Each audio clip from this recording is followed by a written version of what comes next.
como cada viernes nos acompaña la doctora Liliana Cabuli para hablarnos de distintos aspectos de la sexualidad.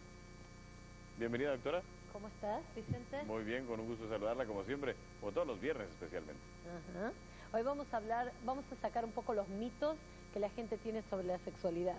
De que se confunden sexualidad y erotismo con genitales. Es decir, por ejemplo, los hombres piensan que el tamaño del pene influye en su capacidad de ser un buen amante o no. Y eso es absolutamente errado. No tiene nada que ver con el tamaño del pene, sino que tiene que ver con la capacidad de conservar una erección y con la capacidad de ser sensible a la mujer y de no tener eyaculación precoz. Hay quien dice que el principal órgano sexual es el cerebro, ¿no? Absolutamente es el cerebro. Y tiene que ver mucho con la personalidad y con la autoestima. Porque una persona es en la sexualidad o a la hora de hacer el amor la forma que es en la vida. Si por ejemplo alguien es egoísta o machista o oprimente, también lo va a hacer en la cama. Muchísimos hombres que tienen esa enfermedad del machismo son eyaculadores precoces y la mujer jamás tiene un orgasmo con ellos. ¿Cuál es la consecuencia negativa de no hacer esta distinción entre genitalidad, como le llama usted, y sexualidad? Es como no entender que tiene que ver que para tener una buena sexualidad tú tienes que crecer como ser humano, tienes que saber quién eres. Si no, es una sexualidad muy superficial. Mucha gente dice, ay, tengo una sexualidad muy buena. Vienen al consultorio y le preguntas, ¿cómo es la sexualidad de ustedes? Bien. Entonces, obviamente no es convincente, ¿verdad? ¿Y qué quiere decir bien?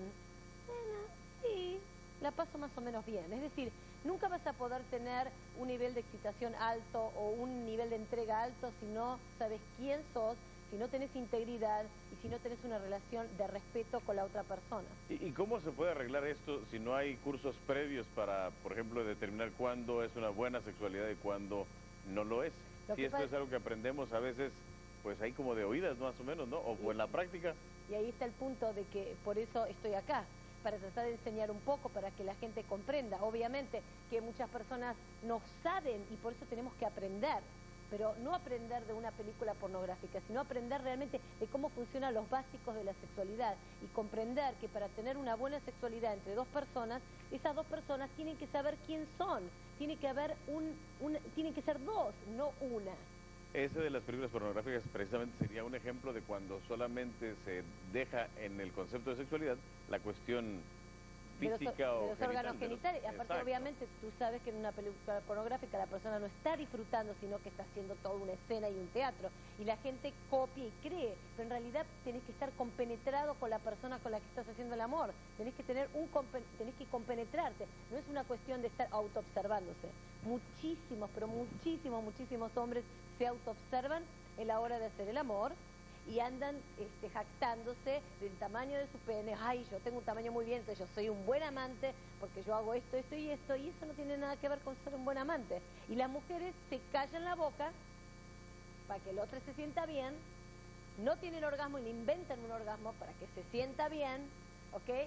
Y no tienen la menor idea de que el clítoris es lo más importante para poder tener un orgasmo. Al no conocer que eso es, que la estimulación del clítoris es lo que genera un orgasmo, están pensando que están falladas o que algo les funciona mal.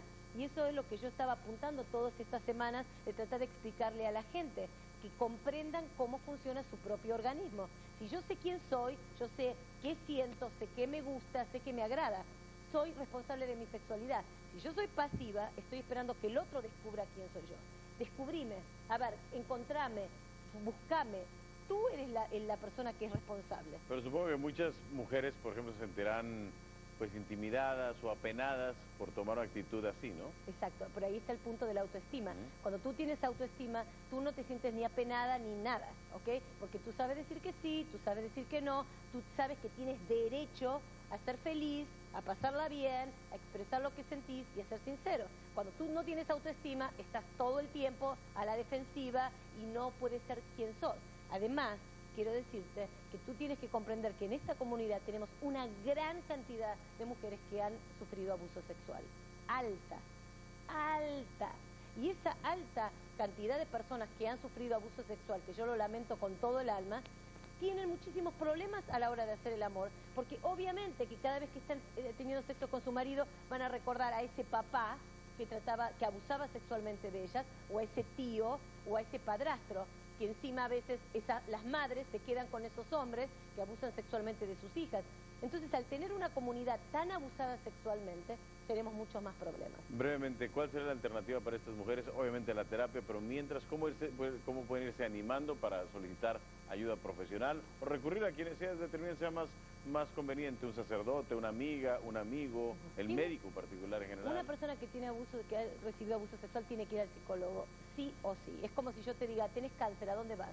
¿Vas a un amigo? ¿Vas a un sacerdote? No, tenés cáncer, vas a un médico. Tenés un problema psicológico tan grande como ese, vas a un psicólogo, vas a un terapeuta familiar. Tenés un problema sexual, anda a un sexólogo. Empecé a leer, abrí un libro, comprá mi libro, lee Amar con autoestima, lee a ver qué es la sexualidad, qué es la autoestima, cómo son las cosas. Aprender y saber de qué se está hablando y no vivir en la ignorancia. ¿Entiendes? Claro que sí. Aunque es muy difícil porque hay un concepto totalmente distinto de estar enfermo de cáncer y tener un tipo de problema de enfermedad mental o psicológica. Pero se nos ha acabado. Es un cáncer emocional. Exacto. Es tiempo de irnos, se nos ha terminado como todas las veces, pero como siempre nos da mucho gusto platicar con ustedes de cosas tan interesantes. Está muy bien portada, ahora muy seria últimamente. Gracias, doctora Kabuli. Gracias a vos.